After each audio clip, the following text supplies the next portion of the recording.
नमस्कार बच्चों। सिंह बनो सिंहासन की चिंता मत करो, क्योंकि सिंह जिस चट्टान पर बैठ जाता है वही उसका सिंहासन होता है। ये बात मैंने आपको कल भी कही थी और आज फिर कह रहा हूँ, क्योंकि आज के युग में लोग कठिन परिस्थितियों को नहीं देखते हैं और अपने को क्या करना है कि अपनी जो भी परिस्थिति है उस परिस्थिति में लगातार आगे बढ़ना है। परिस्थितियाँ हर आदमी की उसके मुताबिक नहीं होती है, जैसा अपन चाहते हैं वैसा कभी होता नहीं है।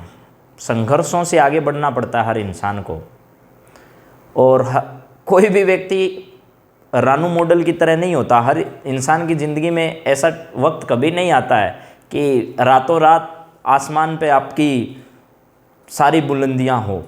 ऐसा हर इंसान के साथ नहीं होता है, कोई करोड़ों में एक होता है।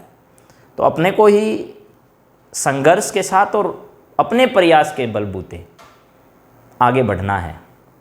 तो इन्हीं बातों के साथ इस मॉडर्न प्रिंस परिवार के यूट्यूब चैनल पर मैं आज की क्लास को आगे बढ़ाता हूँ। अपन लगातार चर्चा करते आ रहे हैं कि कैलकुलस कहाँ से आया, उसके भाग कौन कौन से हैं।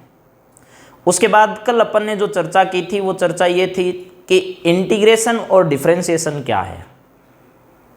वास्तविकता में दोनों अलग अलग हैं।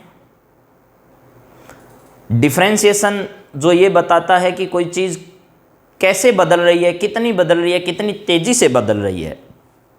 वहीं इंटीग्रेशन ये बताता है कि कोई चीज़ कितनी इकट्ठी हो रही है, कितनी एक्यूमुलेट हो रही है। इंग्लिश में जिसमें एक्यूमुलेट कहते हैं, कितनी इकट्ठी हो रही है, वो इंटीग्रेशन को रिप्रेजेंट करता है। आप अपने गुल्लक में पैसे डालते जाते हो वो इकट्ठा होता जाता है, वो एक्यूमुलेट है, वो इकट्ठा हो रहा है आपके धन का, आपके पैसों का संग्रहण है, वही इंटीग्रेशन है। वास्तविकता ये है कि इंटीग्रेशन स्टार्टिंग में किसी क्षेत्र को लेकर शुरू किया गया था। वक्रों से घिरे हुए भाग का क्षेत्रफल ज्ञात करने से शुरू था। उससे पहले इन्फानाइट सीरीज के रूप में स्टार्टिंग हुई।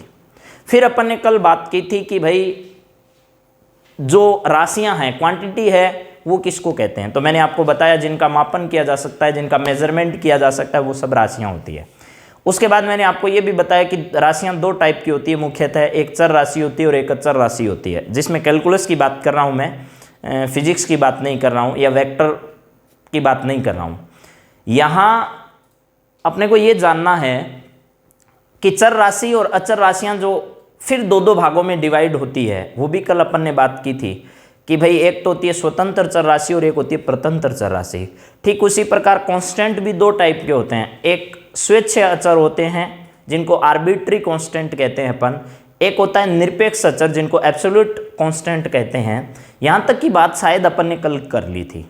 आज इससे थोड़ा आगे बढ़ते हैं और डेरिवेटिव के बारे में आज जानकारी जानना चाहते हैं। लेकिन एक बात मैं पहले क्लियर कर देता हूं प्यारे बच्चों, जो हम बातें कर रहे हैं आपस में ये एक मात्र कन्वर्सेशन है, सूचनाओं का आदान प्रदान है। ठीक है, इस सूचनाओं के आदान प्रदान में मैं आपको ये नहीं कह रहा हूं कि ये बहुत ज़्यादा है, क्योंकि जैसा क्लासरूम में जितना पढ़ाया जाता है उतना यहाँ संभव नहीं है एक तरीके से। लेकिन फिर भी हम प्रयास कर रहे हैं कि इस परिस्थितियों में जितना हो सके उतना आप तक पहुंचाया जा रहा है। लेकिन इस बात का खास ध्यान रखें, ये पर्याप्त भी कह सकता हूं मैं, लेकिन ज़्यादा नहीं है, इससे बहुत ज़्यादा चीज़ें हैं इसके अंदर। तो अपन सिर्फ इसकी एक समरी जो है उस पर बातचीत कर रहे हैं, ना कि पूरा विस्तृत अभी तक इस पर बातचीत कर रहे हैं, क्योंकि विस्तृत अभी थोड़ा अपलोड में प्रॉब्लम आ रही है वीडियो को, तो ज़्यादा बड़े वीडियो हम नहीं बना रहे हैं। लेकिन धीरे धीरे क्लासें जब लाइव होनी शुरू होगी तो उसके बाद बड़ी क्लासें अपन लेकर आएंगे। तो चलते हैं अपन आज अवकलज यानी डेरिवेटिव क्या होता है इस पर चर्चा करते हैं। देखिए डेरिवेटिव ठीक है। अवकलज में वास्तविकता यह है कि अपने को पहले फलन की जानकारी होनी चाहिए, और जिन बच्चों को फलन की जानकारी है उनको ये बात जल्दी समझ में आएगी। ठीक है, फलन की भी क्लासें अपन लेकर आएंगे बहुत अच्छे से, जिसमें कर्व बनाना है वो सब क्लास लेकर आएंगे। लेकिन अभी जितनी अपन जानकारी अपने को है उससे आगे बात करते हैं। मान लो आप लोगों के पास एक कोई फंक्शन है जिसको मैं कहता हूं y बराबर fx है। इसी प्रकार की जानकारी मैंने कल आप लोगों को दी थी कि ये जो x है वो आपका इंडिपेंडेंट वेरिएबल है यानी स्वतंत्र चर है, और ये y जो है वो आपका प्रतंत्र चर है। इसका मीनिंग ये हो गया x जो है वो तो स्वतंत्र है और y जो है वो प्रतंत्र है, यानी y पूर्णतः डिपेंड कर रहा है किस पर, x पर। जितना x परिवर्तन करेगा y को उसके अकॉर्डिंग परिवर्तन करना पड़ेगा। y अपनी मर्जी से कोई परिवर्तन नहीं कर सकता। x में जैसे जैसे परिवर्तन होंगे y में उसकी रिस्पेक्ट में परिवर्तन होता जाएगा। और आपको ये चीज़ बहुत अच्छे से मालूम है, परिवर्तन जो है वो किसी चीज़ के सापेक्ष होता है, तुलना कभी एक में नहीं हो सकती। ठीक है, आप अपने घर में खड़े होकर कहते हो मैं बहुत लंबा हूँ, आप लंबे किसकी रिस्पेक्ट में हो? अपने छोटे भाई की रिस्पेक्ट में हो, या किस चीज़ की आपने तुलना की है? तो तुलना कभी भी एक में नहीं होती, दो में होती है। तो ठीक इसी प्रकार इसमें चेंज जो है वो अकेले x में नहीं होगा, जैसे जैसे x में चेंज होता जाएगा उसी के अकॉर्डिंग चेंज किस में होगा, y में होगा। जैसे देखिए अपने पास इस y बराबर fx का एक कर्व है, मान लो ये वाला है। ठीक है, अपन थोड़ी बेसिक बातों को इसमें समझने की कोशिश करते हैं। यहां अपना जो कर्व है वो ये वाला है, और इस कर्व पर मान लो एक पॉइंट यहां है और वो पॉइंट है आपका a। इस a पॉइंट की पोजीशन जो है वो इस निर्देश तंत्र में x, y की है, यानी ये x है और ये क्या है आपका y है। इसका मीनिंग प्यारे बच्चों ये है कि यहां से और यहां से आपको डिस्टेंस पता है इस पॉइंट की। ये दूरी जो है वो आपकी x है और ये दूरी जो आपकी y है, यानी यहां से y डिस्टेंस पर है और यहां से ये x डिस्टेंस पर है। सबको मालूम है ये चीज। लेकिन धीरे धीरे क्या हुआ कि जैसे जैसे आप इस x के मान में चेंज करते जा रहे हो, इस y के मान में भी चेंज होगा। मैंने इस x के मान में चेंज किया और मैंने कहा थोड़े समय बाद, यानी मान लो थोड़े अल्प समय बाद, डेल्टी समय बाद, ये मान लो इस बिंदु पर पहुंच जाता है। x आगे पहुंच जाता है, यहां से ऊपर पहुंचता है, मान लो इस बिंदु पर पहुंच जाता है x। यहां से इस x ने चलना शुरू किया और इधर होता हुआ यहां आ गया। अब अगर ये ऐसे करते करते यहां आ गया, इसने अपने मान में डेल x परिवर्तन कर लिया, यानी यहां से यहां की जो डिस्टेंस इसकी है वो मान लो डेल x है, ये वाली डिस्टेंस। तो आपको मालूम होना चाहिए कि y के मान में भी ऐसा ही एक परिवर्तन है जिसको मैं डेल y से डिनोट करता हूं। यहां से यहां की जो डिस्टेंस है वो डेल y है। ये वाली डिस्टेंस पहले से अपने को मालूम है कि ये क्या है, y है। तो अब एक बात आपको पता चलना चाहिए कि ये मान लो आपका B पॉइंट है, तो इस B पॉइंट के कोऑर्डिनेट क्या होंगे इसकी जानकारी आपको होगी शायद। इस B पॉइंट के जो निर्देशांक है वो होंगे, x में आपने परिवर्तन कितना किया, देखो डेल x का किया है, और y में परिवर्तन कितने का किया है, डेल y का किया है। तो अब इसके कोऑर्डिनेट जानने हैं तो आपको पता चल गया ये टोटल जो डिस्टेंस है वो आपकी कितनी होगी, वो हो गई x प्लस कितना, डेल x है। यहां से यहां तक का है ये x प्लस कितना है, डेल x है। और ये टोटल जो डिस्टेंस है वो क्या है आपकी, वो है y प्लस कितना, डेल y। तो आपको पता चल गया कि इस B पॉइंट के जो निर्देशांक हैं वो हो गए x प्लस कितना, डेल x, कोमा ये हो गया आपका y प्लस कितना, डेल y। ये बात शायद समझ में आ गई होगी आप लोगों को। अब देखिए ऐसा ही मैं जो इस डायग्राम में आपको दिखाया है वैसा यहाँ लिखना चाह रहा हूँ। मैंने आपको कहा था स्टार्टिंग में ये फंक्शन जो है वो आप लोगों का जिसका आपने वक्र बनाया है वो y बराबर fx है। x के मान में डेल x परिवर्तन हुआ तो इस x की रिस्पेक्ट में y में जो परिवर्तन है वो कितना हो गया, डेल y का हो गया। तो मान लो ये जो इक्वेशन आपकी है, इस इक्वेशन को मैं कहता हूँ फर्स्ट इक्वेशन है ये। ठीक ऐसे इस x के मान में आपने परिवर्तन किया तो ये हो गया fx प्लस कितना, डेल x। तो इस y के मान में भी परिवर्तन कितना हुआ, वो हो गया y प्लस कितना, डेल y। ये इक्वेशन आपकी आ गई सेकेंड। शायद समझ में आ गई होगी बात। अब देखिए डेरिवेटिव निकालने के लिए अपन क्या करते हैं, इस सेकंड में से इस फर्स्ट को घटा देते हैं, यानी सेकंड माइनस फर्स्ट लिख देते हैं। सॉरी, यहां सेकंड में से फर्स्ट को घटाएंगे तो y प्लस डेल y में से जब y मैंने निकाला बाहर तो ये हो गया मेरा डेल y बचेगा। क्यों बचेगा, देखो यहां लिखा आपने y प्लस डेल y, इसमें से माइनस कर दो आप y इक्वल्स टू इधर क्या है, इधर है आपका fx प्लस कितना, डेल x, और माइनस क्या होगा आपका fx होगा। तो जब इस y से ये y कैंसिल कर दोगे तो इधर तो बचेगा आपका डेल y, और इधर क्या आएगा, इधर आपके पास बचेगा f x plus del x minus आएगा आपका एफ एक्स, लिख दिया। अब देखिए इसमें जो चेंज है वो किसकी रिस्पेक्ट में हो रहा है, किसके सापेक्ष परिवर्तन हो रहा है, तो आपको जानकारी होगी कि पहले आपने परिवर्तन x में किया है, तो यहां क्या करो, जिसकी रिस्पेक्ट में परिवर्तन हो रहा है उसके स्मॉल पार्टिकल का दोनों तरफ भाग दे दो। यहां पार्टिकल आपका जो है वो डेल एक्स है, इधर भी डेल एक्स पार्टिकल का भाग दे दो, यानी किसकी रिस्पेक्ट में चेंज हो रहा है उसके स्मॉल पार्टिकल का दोनों साइड में क्या कर दो, भाग दो। अब देखो उसके बाद क्या होगा, ये बी बिंदु वापस इस बी से इस ए की तरफ चलना शुरू करता है। मान लो यहां से ये वापस किस डायरेक्शन में चल रहा है, इस ए की ओर चल रहा है, ये वापस ए की ओर आ रहा है। धीरे धीरे जब ये बी जो है वो ए की ओर आएगा, यानी इस चीज को ऐसे लिखते हैं b tends to a, b किस की ओर चल रहा है, बी आ रहा है ए की ओर। जब बी ए की ओर आएगा उस वक्त आपको मालूम होना चाहिए कि इस डेल एक्स का जो मान है वो क्या होगा। ये डेल एक्स किसकी ओर जाएगा, आपको पता चल रहा है कि ये डेल एक्स जो है वो क्या होगा, उस वक्त ये डेल एक्स का मान किसकी ओर जाएगा। तो सुनो प्यारे बच्चों, ये जब बी इधर चलना शुरू कर रहा है तो एक समय ऐसा आएगा जब ये डेल एक्स जो है वो वापस धीरे धीरे धीरे धीरे धीरे धीरे कम होना शुरू हो रहा है। उस वक्त इस डेल एक्स का मान 0 की ओर जाएगा, क्योंकि अगर ये मान लो ए पर आ गया तो इसका मान 0 होगा, लेकिन 0 होगा नहीं, ये धीरे धीरे धीरे धीरे किसकी ओर चलेगा, ए की ओर। तो इसका मतलब इस डेल एक्स का जो मान है वो भी किसकी ओर जाएगा, 0 की ओर जाएगा। तो इसका मतलब ये हुआ प्यारे बच्चों कि भाई बी जो है वो जब ए की ओर जाता है उस वक्त डेल एक्स का जो मान है वो किसकी ओर जाएगा, 0 की ओर जाएगा। इस बात को ऐसे बोलते हैं कि b tends to a then, यहां लिख देता हूं if b tends to a then del x tends to क्या होगा, 0 होगा। और इसी चीज को रिप्रेजेंट इसमें करने के लिए अपन दोनों तरफ किसका प्रयोग करते हैं, लिमिट का प्रयोग करते हैं। यहां लिखेंगे limit del x tends to 0, और इधर लिख देता हूं मैं डेल वाई अपॉन में कितना, डेल एक्स, और इधर लिख देता हूं मैं लिमिट, और यहां आएगा आपका डेल एक्स टेंड्स टू 0।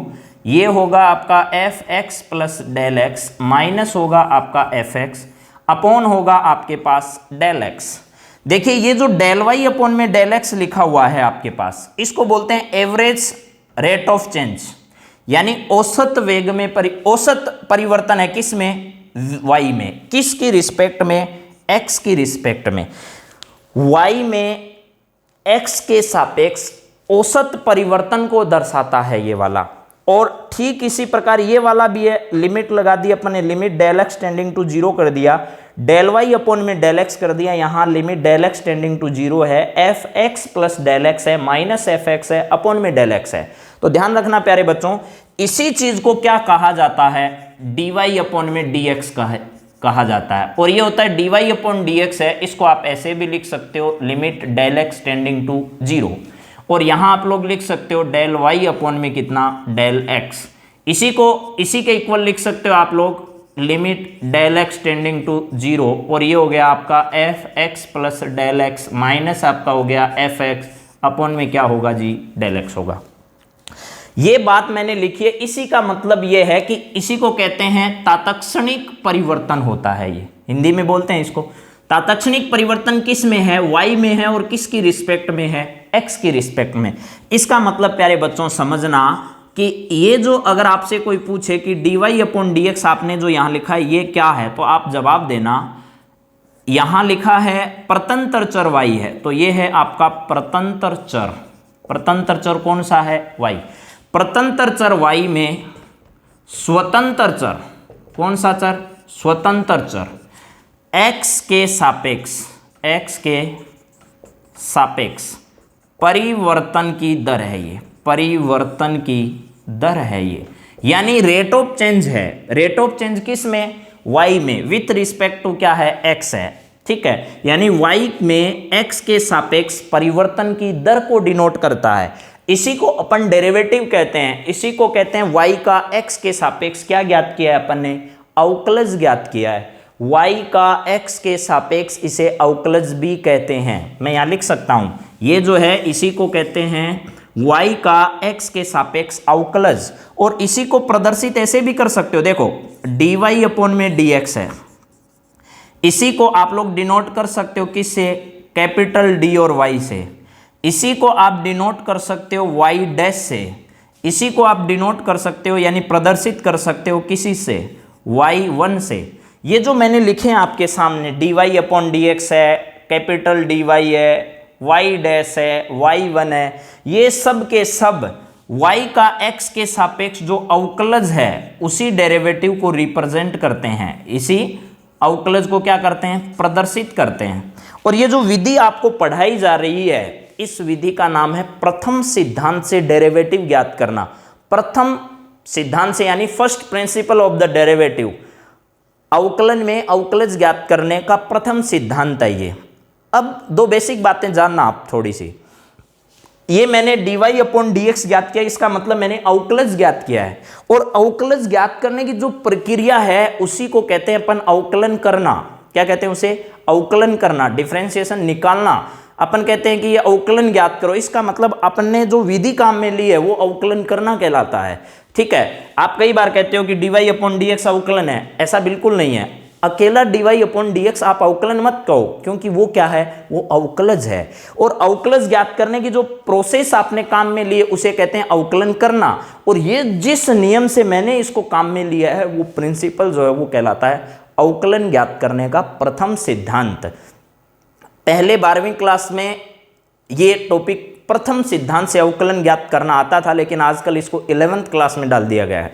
तो आप ध्यान करें कि प्रथम सिद्धांत से अवकलन ज्ञात करने में ये जो आपने ज्ञात किया है ये वाला, इसी को अपन अवकलज कहते हैं, जिसको आप dy/dx, dy, y dash, y1 इससे डिनोट कर सकते हो। और ध्यान रखना, इसमें जब आपके पास एक स्वतंत्र चर हो और एक प्रतंत्र चर हो, कल मैंने दो बात की थी, एक बात आपसे की थी कि ये अवकलन जो है, अवकलन जो है वो दो प्रकार से आप प्रदर्शित करोगे। एक को अपन कहते हैं साधारण अवकलन और एक अवकलन को कहते हैं अपन आंशिक अवकलन। तो मेरे प्यारे बच्चों ये बात ध्यान रखना कि जब एक स्वतंत्र चर हो और एक ही प्रतंत्र चर हो, कौन सा चर, एक प्रतंत्र चर और एक ही स्वतंत्र चर हो, उस वक्त जो आप डेरिवेटिव निकालते हो उस डेरिवेटिव को ऑर्डिनरी डेरिवेटिव, ठीक है, या उसे साधारण अवकलन कहते हैं। ये बात आप ध्यान रखना। अब आप कहोगे कि ऐसा नहीं हो, तो अगर यहां स्वतंत्र चर एक नहीं है, स्वतंत्र चर एक से ज्यादा हैं, तो यहां जो भी डेरिवेटिव ज्ञात किया जाएगा वो डेरिवेटिव आपका क्या नहीं होगा, साधारण नहीं होगा। देखिए बच्चों, अगर इस x की जगह मैंने कहा एक स्वतंत्र चर अगर है तो उसको साधारण अवकलज कहा जाएगा। लेकिन स्वतंत्र चर की संख्या अगर एक से अधिक है, मान लो ऐसा लिखा हुआ जाए कई बार आपके पास x आ गया और यहाँ y आ गया और यहाँ z दिया हुआ आ गया, अब इसका मतलब ये साधारण अवकलन नहीं है। जो आप डेरिवेटिव निकाल रहे हो वो डेरिवेटिव नहीं आएगा जो अभी पढ़ा रहे थे। इसमें क्या है कि एक से अधिक स्वतंत्र चर है, यहाँ x और y दोनों स्वतंत्र चर हैं और z जो है वो आपका प्रतंत्र चर है।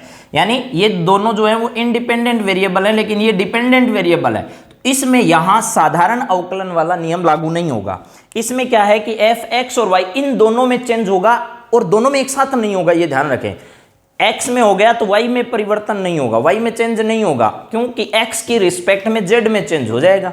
फिर इधर y है तो y में अगर चेंज कर रहे हो तो y की रिस्पेक्ट में z में चेंज हो जाएगा। लेकिन ऐसा नहीं होगा कि x में भी हो गया और y में भी, दोनों में एक साथ चेंज नहीं होगा। इस बात का ध्यान रखें। जब कभी अपन पार्शियल डिफरेंशिएशन की बात करेंगे तो इस पर आगे विस्तार से चर्चा करेंगे, लेकिन अभी वापस अपन अपनी बात पर लौट आते हैं। देखिए, यहाँ डेरिवेटिव की बात अपन ने की कि डेरिवेटिव को इन चीज़ों से रिप्रेजेंट किया जा सकता है। अब देखिए, मूल बात यह आती है कि इसे तो अवकलन करने की प्रोसेस कह दिया, इसे आपने डेरिवेटिव कह दिया। तो हमने तो सुना है कि ये जो लिख रखा है आपने d/dx, इसको फिर क्या कहोगे? कभी भी आपसे कोई पूछता है तो आप ऐसे लिखा हुआ मिल जाए आपको d/dx, तो आप कहते हो ये अवकलन है। गलत बात है प्यारे बच्चों, ये अवकलन नहीं है।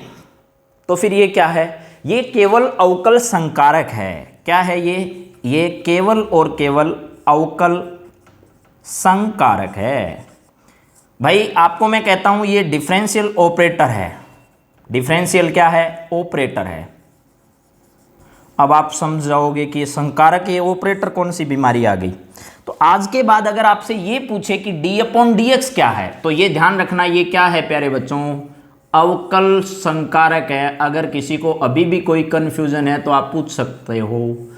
अवकल संकारक डिफरेंशियल ऑपरेटर है ये अवकलन नहीं है ना, ये डेरिवेटिव है, समझ गए।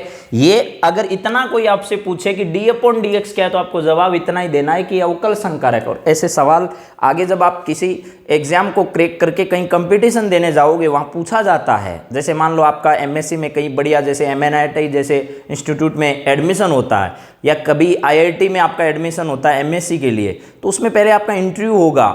या मान लो आप कोई बड़ी पोस्ट पर जाते हो तो वहाँ ऐसी चीज़ें पूछी जाती है छोटी छोटी, आपको वो लिख कर दे देगा, बताइए ये क्या चीज़ है, तो आप कहोगे ये अवकलज है, डेरिवेटिव है, या आप कहोगे अवकलन है। नहीं है, ये अवकल संकारक है।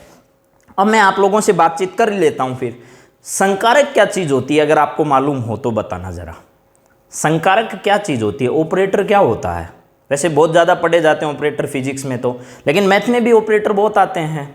जैसे जैसे बड़ी क्लासों में जाओगे आपको ऑपरेटर बहुत संख्या में पढ़ने पड़ेंगे, लेकिन 11th और 12th के स्टैंडर्ड तक, जिसमें मैं ज़्यादा स्टैंडर्ड अगर 12th का शामिल करूं, तो उसमें 2 ऑपरेटर गणित में ज़्यादातर पढ़े जाते हैं। और वो कौन से हैं और ऑपरेटर किसको कहते हैं, इस पर थोड़ी बातचीत अपन कर लेते हैं। मेरे हिसाब से आपको ये प्रथम सिद्धांत से अवकलन करना समझ में आ चुका होगा, अवकलन करने की ये प्रक्रिया समझ में आ चुकी होगी। इसको अपन और ज़्यादा आगे विस्तार से सवाल लेकर बातचीत करेंगे, लेकिन पहले मैं जवाब देना चाह रहा हूँ आपको, अवकल संकारक क्या होता है। संकारक जो है उसकी जानकारी थोड़ी सी आपको देना चाह रहा हूँ। अगर किसी बच्चे को ये सब उतारना हो तो प्यारे बच्चों आप लोग वीडियो को पॉज करके या रोक कर बीच में आप लोग इन सब चीज़ों को उतार सकते हो, ठीक है। और एक बार फिर मैं आप लोगों को बता देता हूँ, ये ज़्यादा नहीं है, ये सिर्फ इनिशियल है, यानी ये आरंभिक एक शुरुआत है। बहुत सारी चीज़ें इन सब में आती है और सारी चीज़ें यूट्यूब के माध्यम से यहाँ बताना संभव नहीं हो पाता है, क्योंकि बहुत बड़े वीडियो बन जाते हैं। इस वजह से जितना समरी टाइप है वो सब आपको बताया जा रहा है। देखिए यहाँ अपन बातचीत करना चाह रहे हैं, संकारक क्या चीज़ होता है, ऑपरेटर क्या है, संकारक क्या है, जिसको मैं इंग्लिश में ऑपरेटर बोल देता हूँ। क्या चीज़ है ऑपरेटर। अब आप सोच रहे होंगे ऑपरेटर क्या होगा। अब ऑपरेटर को अगर गणित के में बहुत ज़्यादा आप डीपली सोचने लग जाओगे तब तो इसके चक्कर में फंस जाओगे। आप सामान्य बातचीत में सोचो, आप लोग कंप्यूटर पर कोई बैठा है काम कर रहा है, तो आपने कई बार बोलते हुए सुना होगा आपने कि कंप्यूटर ऑपरेटर है। ये अलग अलग चीज़ें जो भी ऑपरेट करना जानता है वो उसका ऑपरेटर कहलाता है।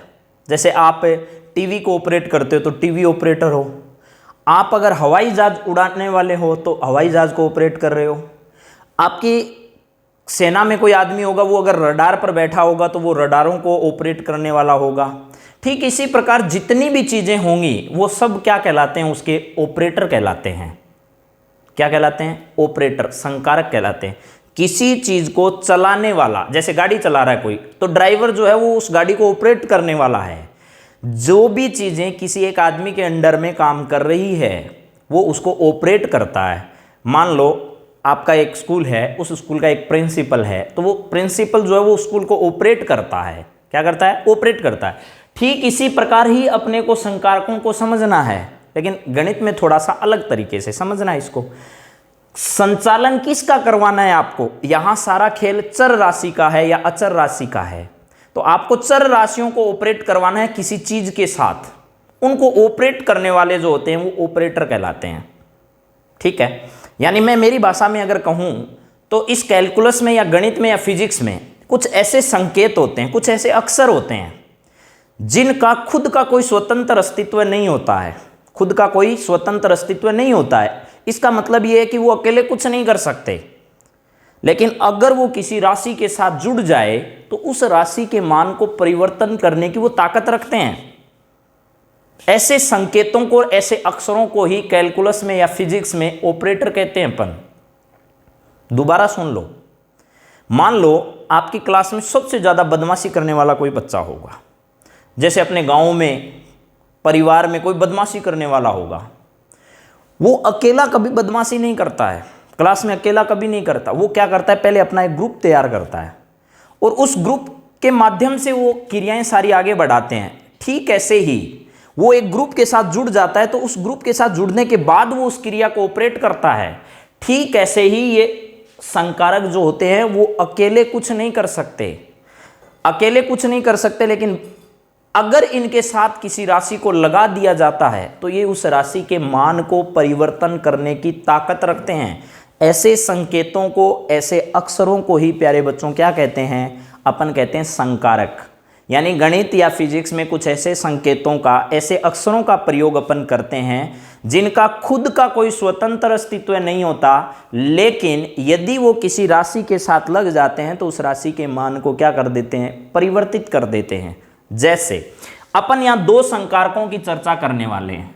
मैंने लिखा d/dx, इसको लिख कर छोड़ दो आप, चाहे ये सालों तक लिखा रहे अकेला, ये अकेला कुछ भी नहीं कर सकता, कुछ भी नहीं कर सकता। लेकिन यदि इसके साथ आप किसी राशि को लगा दोगे तो उस राशि के मान को ये क्या कर देगा, परिवर्तित कर देगा। जैसे देखो, मान लो मैंने लिखा यहां x, मान लो मैंने लिखा यहां d/dx, इसके साथ लिख दिया x²। मैंने लिखा d/dx और यहां लिख दिया मैंने 5। तो प्यारे बच्चों, ये जो d/dx है ये इस x के मान को परिवर्तित करके 1 बना देगा। ठीक ऐसे ये जो x² है ये इसके मान को परिवर्तित करके 2x बना देगा। ये 5 है, इसको ये क्या बना देगा, 0 बना देगा। अब देखो, जब तक ये इनके साथ नहीं थे तो क्या इसकी ये औकात थी क्या इसके साथ कुछ भी नहीं और फिर भी कुछ न कुछ बना दे, नहीं बना सकता ये। लेकिन जैसे ही इसके साथ ये लग गए उसके बाद इस d/dx ने अलग अलग परिस्थितियों में इन सब के मान को क्या कर दिया, परिवर्तित कर दिया। 5 को 0 बना दिया, x² को 2x बना दिया, x को 1 बना दिया। ऐसे जो संकेत होते हैं, ऐसे जो अक्षर होते हैं, उनको हमेशा संकारक कहते हैं। यहाँ इस स्टैंडर्ड तक अपन 2 संकारकों की चर्चा 12th क्लास में करते हैं। एक पहला जो है वो अपन पढ़ ही रहे हैं, जिसको मैं कहता हूं अवकल संकारक, अवकल संकारक, जिसको डिफरेंशियल ऑपरेटर आप बोलते हो। ठीक है, डिफरेंशियल ऑपरेटर, और उसको मैं लिखता हूं d/dx से। इसके एग्जाम्पल मैंने अभी आपके सामने बता दिए। दूसरा अपन काम में लेते हैं समाकल संकारक, समाकल संकारक। ठीक है, इसको मैं कहता हूं इंटीग्रल ऑपरेटर है, इंटीग्रल ऑपरेटर। ठीक है, इंटीग्रल ऑपरेटर जो होता है उसको इस संकेत से लिखा जाता है। जैसे कभी आपने बूढ़े दादा दादी का गेडिया अगर देखा हो, उसके जैसा है ये। वो यहां से मुड़ा होता है, लेकिन इसको थोड़ा सा इधर से भी मोड़ दिया मैंने। इस प्रकार का जो ये संकेत मैंने बनाया है, इस संकेत को कहा जाता है समाकल संकारक। आपके घर में दादाजी का गेडिया है, वो अकेला कभी कुछ नहीं कर सकता। वो अगर आपके घर में किसी खूंटी पर टंगा हुआ है मान लो, तो वो वहां से स्वयं उतरेगा नहीं, वहां से स्वयं गिरेगा नहीं। हाँ, कोई आंधी आ जाए, किसी की वजह से गिर जाए, अलग बात है, लेकिन वो अकेला कुछ नहीं कर सकता। इस दादाजी के गेडिये को आप चाहे कितने ही समय तक अकेला रखो, ये अकेला कुछ नहीं कर सकता जब तक ये दादाजी के हाथ में नहीं आ जाए।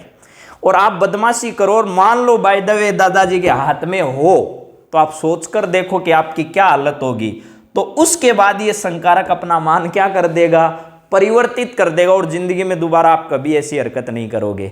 तो ऐसे ही ये अक्सर है, समाकल संकारक है। ये दादाजी के हाथ में आएगा, आप बदमाशी करोगे तो ये क्रिया करेगा पक्का, यानी ये अपना मान परिवर्तित कर देगा और साथ में लगी हुई राशि को परिवर्तित करवा देगा। ठीक ऐसे ही देखो, यहां मैंने लिखा है 1, यहां लिखा dx, फिर मैंने लिखा यहां 2 और dx, फिर मैंने लिखा x और यहां dx, फिर मैंने लिखा x² और dx। ये कुछ एग्जाम्पल मैंने लिए हैं।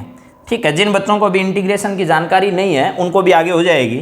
जैसे ये पहले 1 था, आपने इसके साथ ये इंटीग्रेशन लगा दिया और dx यहां लिख दिया।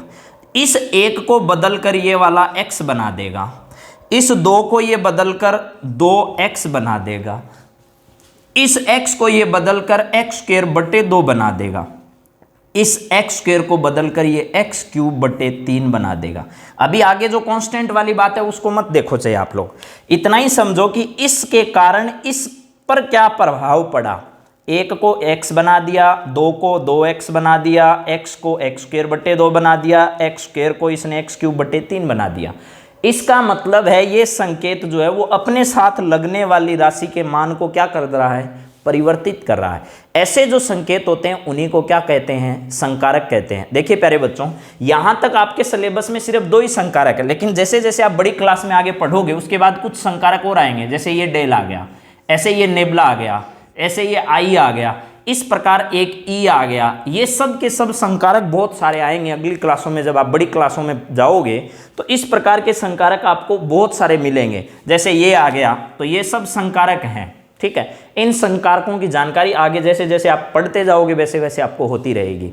यहां तक मैंने बात की संकारक की, अवकलज की, और अवकलज कैसे डिफाइन किया मैंने। प्रथम सिद्धांत जो है अवकलन का, उसका बेसिक जो फंडामेंटल है उस पर अपन ने चर्चा की है।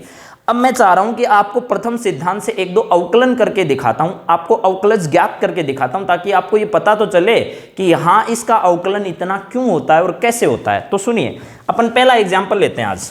मेरे हिसाब से इतनी बातें आपको समझ में आई होगी प्यारे बच्चों। अगर आपको बातें समझ में आ रही हो तो आप ज़्यादा से ज़्यादा इस वीडियो को शेयर कर दें और बेल आइकन दबा लें, ताकि आगे से आपको ऐसे वीडियो प्राप्त होते रहें। मैं जल्दी ऐसी प्लान कर रहा हूं कि इस पर बहुत अच्छे सवाल जो कंपटीशन एग्जामों में पूछे जा रहे हैं, और जो बच्चे नेवी और इनकी तैयारी, एयरफोर्स की तैयारी करें, उन बच्चों के लिए मैं पुराने एयरफोर्स और नेवी में एनडीए में आए हुए सवालों की एक श्रृंखला इसी वीडियो में डालता रहूँगा। कुछ सवाल भी लेकर आऊँगा जो पीछे एग्जाम में आए हुए हैं, उन पर भी बातचीत करेंगे। और बोर्ड के आए हुए सवालों पर तो खैर बात करनी है अपने को। देखिए, मान लो अपने को ये पता करना है, एग्जाम्पल लेता हूं मैं, y = x।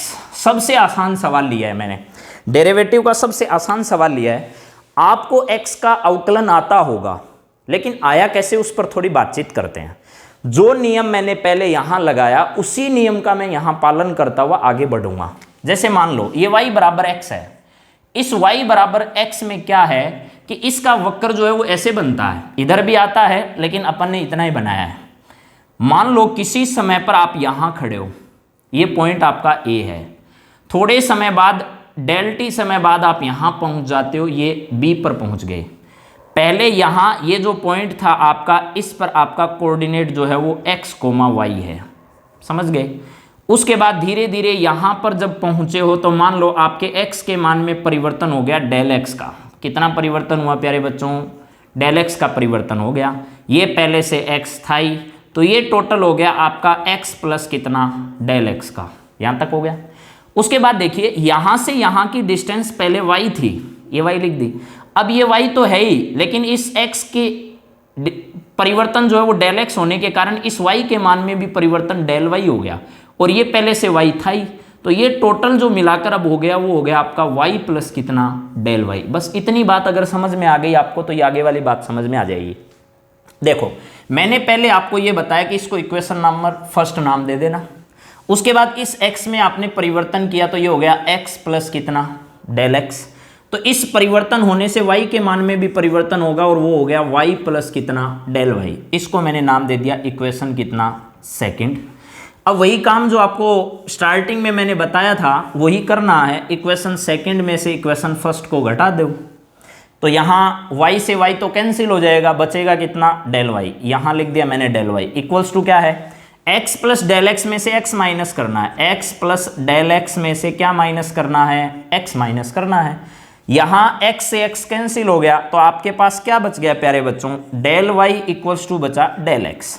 उसके बाद मैंने एक बात आपको कही थी, जिसकी रिस्पेक्ट में आप चेंज कर रहे हो, जिसकी रिस्पेक्ट में आप परिवर्तन कर रहे हो, उसका दोनों साइड में जो आपका पार्टिकल स्मॉल से स्मॉल पार्टिकल है उसका दोनों साइड भाग दे दो। इसमें ऐसे भी कर सकता हूं, मैं इसका इधर भी ला सकता हूं, लेकिन ऐसा नहीं करूंगा मैं यहां क्या करता हूं, दोनों तरफ ∆x का भाग दे देता हूं, इधर भी ∆x का भाग दे देता हूं। ये बात समझ में आ गई। अब देखिए, ये बात समझ में आने के बाद आपको ये जानकारी होनी चाहिए कि ये ∆x से ∆x कैंसिल हो गया तो यहाँ कितना आ जाएगा, 1 आ जाएगा। मैंने यहाँ लिख दिया ∆y अपॉन में ∆x इक्वल्स टू कितना है, 1 है। अब मैं आपको ये कहना चाह रहा हूँ कि अब ये B पॉइंट से वापस किस पॉइंट की ओर चलना शुरू कर देता है, A की ओर चलना शुरू कर देता है। जब b जो पॉइंट है आपका वो टेंड्स करता है किसकी तरफ, वो a की ओर टेंड करता है, तो आपको मालूम होना चाहिए कि अब डेल x जो है वो किसकी ओर टेंड करेगा, डेल x का मान धीरे धीरे कम होता जाएगा और एक स्थिति ऐसी आएगी कि 0 की ओर चलेगा। तो ये आएगा कि डेल x का मान उस वक्त किसकी ओर जाएगा, 0 की ओर जाएगा। जब b का मान a की ओर जा रहा है तो डेल x का मान किसकी ओर जाएगा, 0 की ओर जाएगा। इसी चीज को अपन ऐसे लिखते हैं, यहां लिख दिया limit del x tends to क्या हो गया 0, और यहां आपके पास आ गया डेल वाई अपॉन में कितना, डेल एक्स इक्वल्स टू कितना आएगा 1। अभी आपको बताकर आया हूं कि ये जो चीज आपने लिखी है इसका मतलब लिमिट जिस चीज पर लिखी जा चुकी है वो सिर्फ अब एग्जैक्ट हो गई है। इसी को अपन लिखते हैं डी वाई अपॉन किस में, डी एक्स में। D y upon d x बराबर कितना हो गया, 1 हो गया। इसका मीनिंग पता है क्या प्यारे बच्चों आपको, तो मीनिंग सुनो क्या है, ये जो y है ये जो x है, इस y में इस x की रिस्पेक्ट में जो चेंज है वो कितना है, वो 1 है। यानी y जो प्रतंत्र चर है उसका स्वतंत्र चर x की रिस्पेक्ट में जो परिवर्तन है वो कितना है, 1 है। तो ये जो मैंने आपको दिखाया है ज्ञात करके, ये सब का सब जो है वो आप लोगों को मालूम होना चाहिए क्या है, वो सब है प्रथम सिद्धांत से, first principle of the derivative, अवकलन ज्ञात करने का ये प्रथम सिद्धांत है प्यारे बच्चों। एक सवाल और करते हैं ताकि आपको और कॉन्फिडेंस आए कि हाँ अपन सीख रहे हैं इन चीज़ों को। देखिए इसमें थोड़ा सा चेंज करता हूँ, आपको तुरंत जानकारी पता चल जाएगी। मान लो मैंने यहाँ एक्स स्क्वायर कर दिया, अब आपको ये जानकारी होनी चाहिए कि भाई एक्स स्क्वायर कर दिया तो अब इसमें कोई चेंज होगा क्या, तो वही काम करो ना जो पीछे आप करते आए हो, आपको अपने आप पता चल जाएगा। देखो जरा कैसे, एक्स स्क्वायर का ग्राफ आप सब लोग जानते हो, ये बनाना जरूरी नहीं है, बस मैं आपको समझाने के लिए ये सब बना रहा हूं, ठीक है, ये समझाने के लिए आपको बनाया जा रहा है कि ऐसा क्यों हो रहा है। मान लो एक्स स्क्वायर का ग्राफ ऐसे है ये, ठीक है, ये आपका मूल बिंदु है, इस मूल बिंदु से एक्स स्क्वायर का ग्राफ इधर जा रहा है, ये वाई एक्स है, ये एक्स एक्सिस है। एक समय ऐसा था जब यहां खड़े थे आप, ये पॉइंट आपका वही ए या पी जो भी मानो आपकी मर्जी है, यहां से यहां की स्थिति जो है वो इस अक्ष से इस अक्ष के बीच की जो दूरी है वो आपकी कितनी है, वो x है। थोड़े समय बाद आप लोग यहां चलते चलते एक बिंदु आया आपके पास b, उस b बिंदु पर पहुंच गए। बहुत ही लिटिल टाइम अपन ले रहे हैं, यानी आंशिक समय अपन ले रहे हैं। उस समय में आप इस बिंदु पर पहुंच गए तो आपके इस x के मान में थोड़ा सा परिवर्तन आएगा, और वो परिवर्तन अगर मैं कहता हूं कि डेल एक्स है, वो परिवर्तन कितना है, डेल एक्स है, तो इस y के मान में भी परिवर्तन होगा। इस बिंदु के कोऑर्डिनेट हो गए x, y। मेरे कहने का मतलब ये जो डिस्टेंस आपने ली है यहां से यहां तक, ये y है। अगर ये y डिस्टेंस है तो ये टोटल y तो यहां तक हो गई, ऊपर वाली जो डिस्टेंस है वो आपको डेल y लिख देता हूं। यहां थोड़ी बड़ी दिखाई दे रही है लेकिन कोई दिक्कत नहीं, आपको जानबूझकर ये भाग बड़ा दिखाया गया ताकि समझने में दिक्कत नहीं हो। और वास्तव में ये ऐसे है कि ये भाग बहुत छोटा है, ठीक है ना, इसको आपको अच्छे से समझ में आ जाए इसलिए इसको थोड़ा दूर बनाया गया है। वास्तव में ये भाग छोटा है और ये भाग बड़ा है। अब देखिए इस पॉइंट पर पहुंचे तो आपके इस बी पॉइंट के कोऑर्डिनेट जो है वो आए x प्लस कितना, डेल x, और y जो आया वो आया y प्लस कितना, डेल y। ठीक इस बात को यहां लिख दो, सब समझ में आ जाएगा। एक्स स्क्वायर जो है इसमें आपने परिवर्तन किया तो x प्लस डेल एक्स में, अब कई बच्चे क्या करते हैं यहां गलती कर जाते हैं, एक्स स्क्वायर है तो इसमें डेल एक्स जोड़ देंगे, ऐसा नहीं करना, आपको चेंज करना है वो x और y में करना है। तो यहां x में चेंज जो है वो x प्लस डेल एक्स का हो गया, अब इसी का होल स्क्वायर करना है आपको, और y में चेंज इसकी रिस्पेक्ट में डेल y हो गया। ये इक्वेशन आपकी क्या आ गई, सेकंड आ गई। अब देखिए सेकंड इक्वेशन में से आपको फर्स्ट इक्वेशन बाहर निकाल देनी है। यहां लिखा हुआ आपके पास डेल y, तो डेल y इक्वल्स टू हो जाएगा x प्लस कितना, डेल x, और इसका हो गया है होल स्क्वायर माइनस आपका हो गया x स्क्वायर। प्यारे बच्चों अब देखिए ये x वाला भाग, x प्लस डेल x वाला, ये x स्क्वायर वाला, आपने शायद a प्लस बी का होल स्क्वायर तो पढ़ा ही होगा सबने, ठीक है ना। इसमें आपको मालूम है ये a स्क्वायर है प्लस ये 2ab है प्लस ये क्या है, b स्क्वायर है। वैसा ही काम यहां करो ना पहले, तो इसकी जगह आप लिख सकते हो एक्स स्क्वायर प्लस क्या लिख सकते हो, डेल एक्स का होल स्क्वायर, और प्लस लिख सकते हो आप 2x into del x, x into कितना, डेल एक्स, माइनस क्या है, एक्स स्क्वायर है। इधर जो आपके पास डेल वाई चल रहा है वो डेल वाई मैं लिख देता हूं। समझ में आ गया सबको। अब देखो इस एक्स स्क्वायर से इस एक्स स्क्वायर को अपन ने कैंसिल कर दिया, यहां जो भाग अपना बचा है उसको लिख लेते हैं, ये हो गया डेल वाई इक्वल्स टू कितना, डेल एक्स का होल स्क्वायर प्लस ये हो गया 2x इंटू डेल एक्स।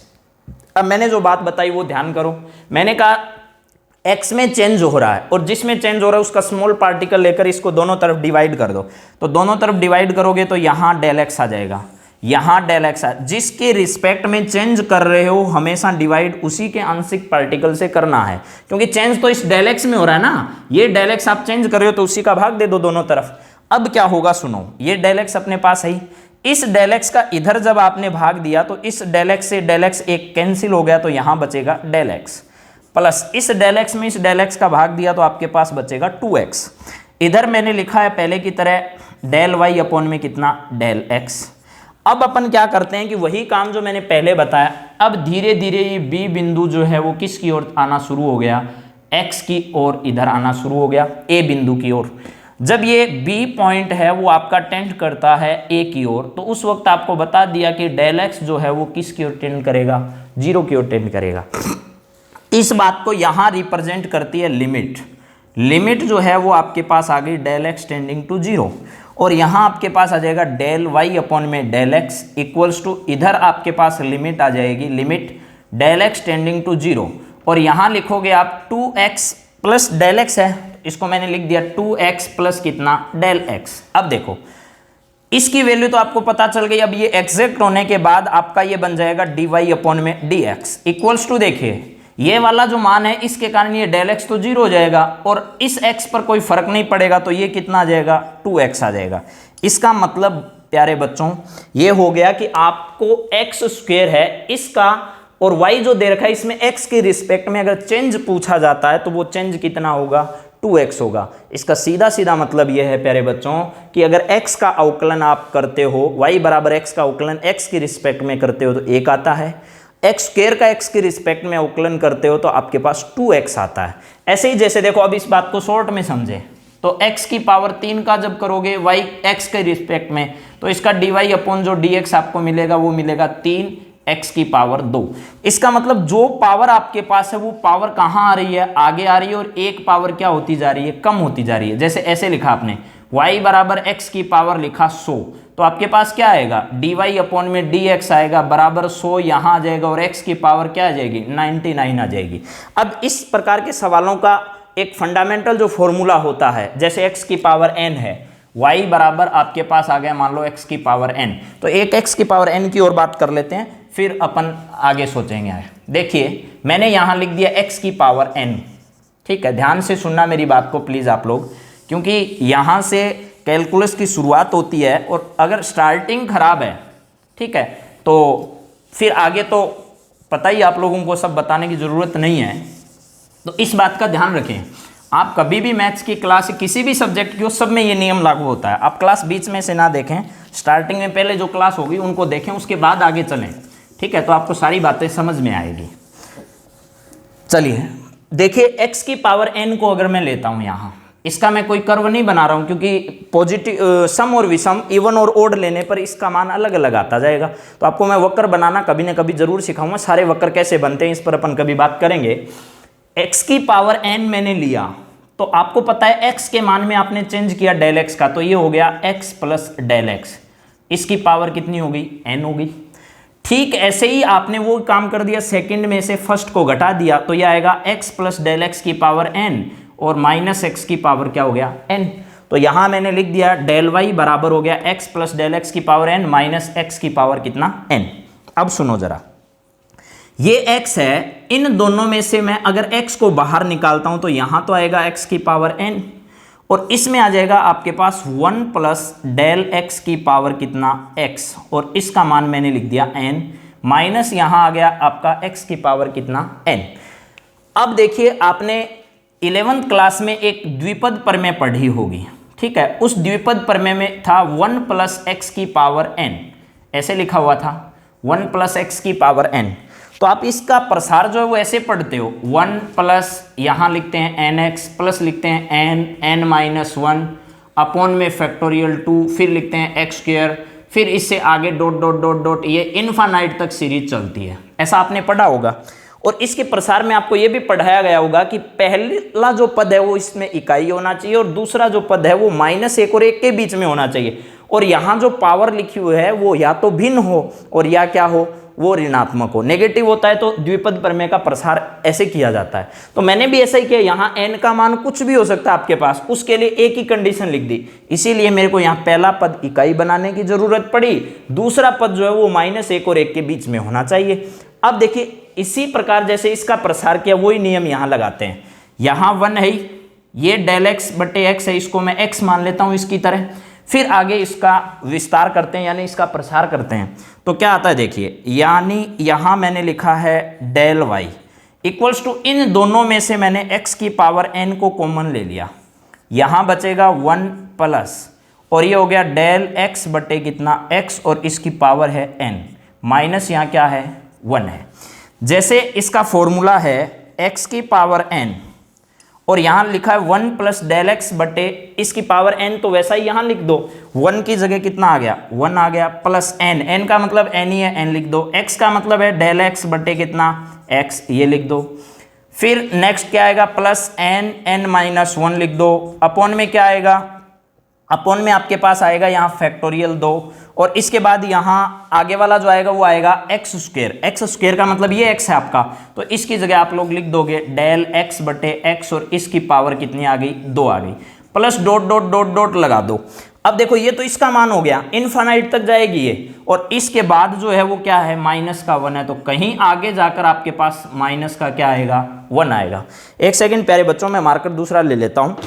देखिए अगर अपन क्या करते हैं कि यहाँ लिखा हुआ है डेल y, तो इस डेल y को ऐसे लिख दिया, और अब देखो ध्यान से, इस 1 से ये वाला 1 क्या हो जाएगा आपका कैंसिल हो जाएगा।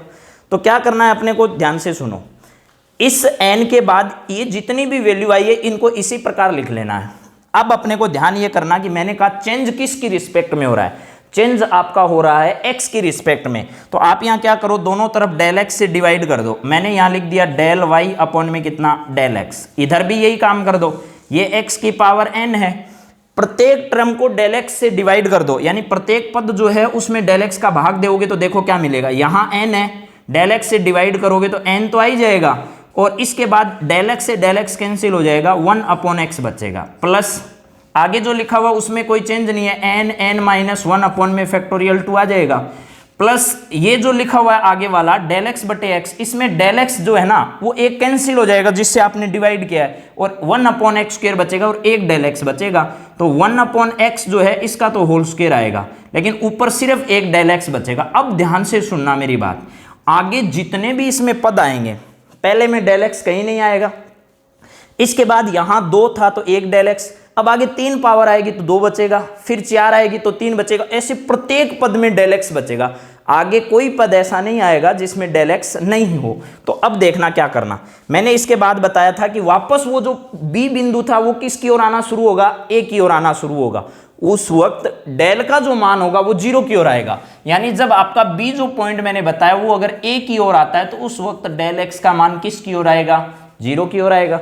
अगर ऐसा होता है तो इसको यहाँ रिप्रेजेंट करने के लिए क्या लगाते हैं अपन, लिमिट लगाते हैं, लिमिट आ गया डेल एक्स टेंडिंग टू कितना 0, और यहाँ आपका डेल वाई अपॉन में कितना है डेल एक्स है, इधर भी अपन लिमिट लगा देते हैं, ये लिमिट और इधर हो गया डेल एक्स टेंडिंग टू 0, ये x की पावर n है, मैंने लिख दिया x की पावर n, और सब में देखो 1 upon x 1 upon x 1 upon x सब में कॉमन आ रहा है, ठीक है, 1 अपॉन एक्स कॉमन नहीं ले तो भी चलेगा, मान लो मैंने x की पावर n लिख दिया और यहाँ लिखा हुआ है n अपॉन में मैंने लिख दिया x, प्लस इसके बाद है n और इसके साथ है n माइनस 1 अपॉन में फैक्टोरियल कितना है आपके पास 2, और यहाँ आपके पास है 1 अपॉन में x और इसका होल स्क्वायर, और इसके साथ आ रहा है लगातार डेल x। इससे आगे जितने भी पद हैं उन सब में डेल x की पावर जो है वो 1 से अधिक है, इस बात का ध्यान रखें।